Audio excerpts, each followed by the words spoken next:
as we said, setup wise, absolutely fine. We mentioned the grip at the start, but in reality, the shots you're getting now, you can square the club face up with that grip. So for me, doesn't need to be changed at all. So we just keep with that grip, feeling comfortable, no problem at all. The focal point now is from the top of the backswing. We've got to try and get this body moving now to the left side and rotating around itself again. And what you get now is sort of start moving down here. We sort of stay on the back foot a little bit. Don't really sort of move to your left side. Your head stays looking down, so it starts sort of popping up. So your left arm now sort of pulling off your body, not really rotating. And when you finish this swing, shoulders are fully rotated. Hips now haven't really come through quite so much, and that right foot now, if I just clear these lines, your right foot now kind of sort of making an effort to come through. There's a bit of a gap there with the knees, and your hips are sort of just hanging back a little bit now.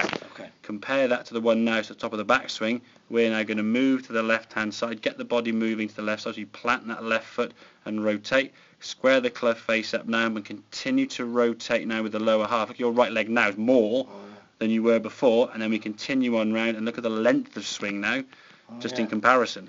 So that to me is a fuller right foot movement. Your knees are together.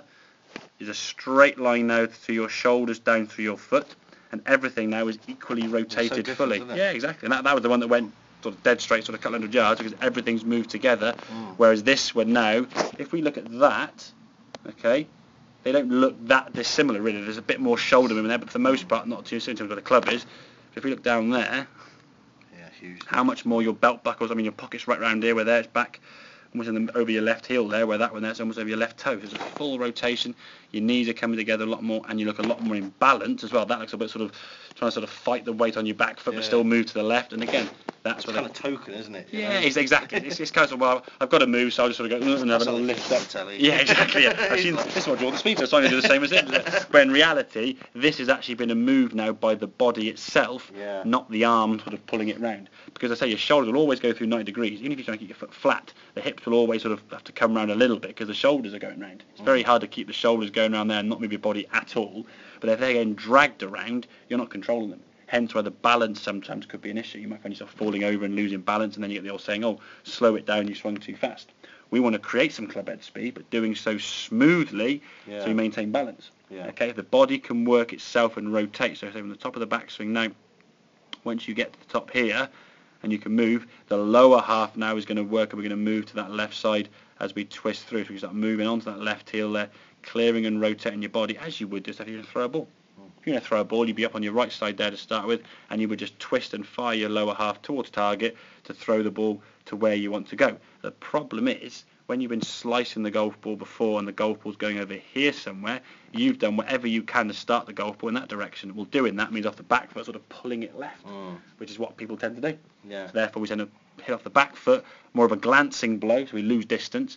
The fact the ball's obviously curving in the air, we lose more distance. As a result, then obviously with the balls going in the trees right, and the problem starts. So if we can get more, well, exactly, so if we can square that club face up, get that sensation how that right arm's going to rotate. As I said, even though you feel you're really rolling that right arm over, we can see on there we're not really rolling it that much. No, we're not. But it feels to you like you're doing loads, which is why that's a good position. Hence why the golf ball's going straight. But it feels to you like you're really sort of closing the club face. The ball's going to go towards that 50 sign, which it isn't. The odd 1 or 2 you're getting towards sort of 100ish or a bit left of it, but nothing's really gone low left because your club face actually is now square, not aiming to the right, but it's left of where you felt it was, and where you felt it was square, but it wasn't.